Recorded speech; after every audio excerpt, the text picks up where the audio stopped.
নারীদের জন্য বিশেষ পিঙ্ক বাস সেবা। সম্প্রতি দেশে নারী যাত্রীদের নিরাপদ যাতায়াত নিশ্চিত করতে বিআরটিসি চালু করেছে বিশেষ পিঙ্ক বাস সেবা।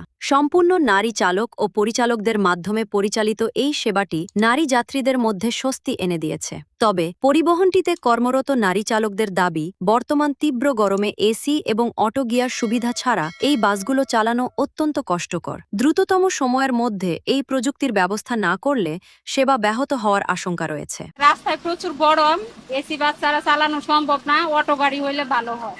অভিজ্ঞতা কি, আমরা তো পেশা চালকের আর অভিজ্ঞতা কি, গাড়ি চালাতে পারি এই তো। এদিকে প্রথম দিনেই এই পিঙ্ক বাসটি দুর্ঘটনার কবলে পড়ে। বনানী পার হওয়ার পর রাজধানীর মুখেমেস এলাকার পাশে বলাকা পরিবহন একটি বাস এই পিঙ্ক বাসটিকে আঘাত করে। এই ঘটনায় ট্রাফিক পুলিশ পরিস্থিতি নিয়ন্ত্রণে আনে এবং বলাকা পরিবহন বাসটির বিরুদ্ধে আইনি ব্যবস্থা গ্রহণ করা হয়।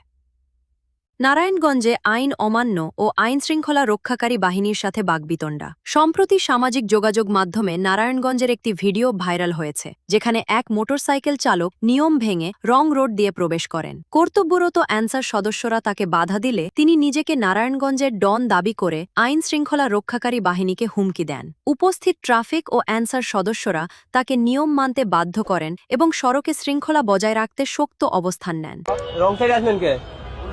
আমার জন্য তো রং সাইড আর রাইট সাইড নাই। আমি এটা উল্টা দিল না, এটা আমি যেদিক দিয়ে যাবো সেদিক দিয়ে রাইট সাইড। না এটা হয় না তো। রনগিরি এনে চলবো না ভাই। রনগিরি আমার জন্য। জানেন আপনি? হ্যাঁ আমি জানি।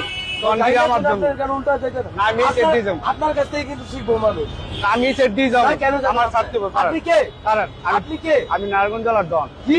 আমি নারায়ণগঞ্জ জেলার ডন। আইনের কাছে কোনো ডন মানে না।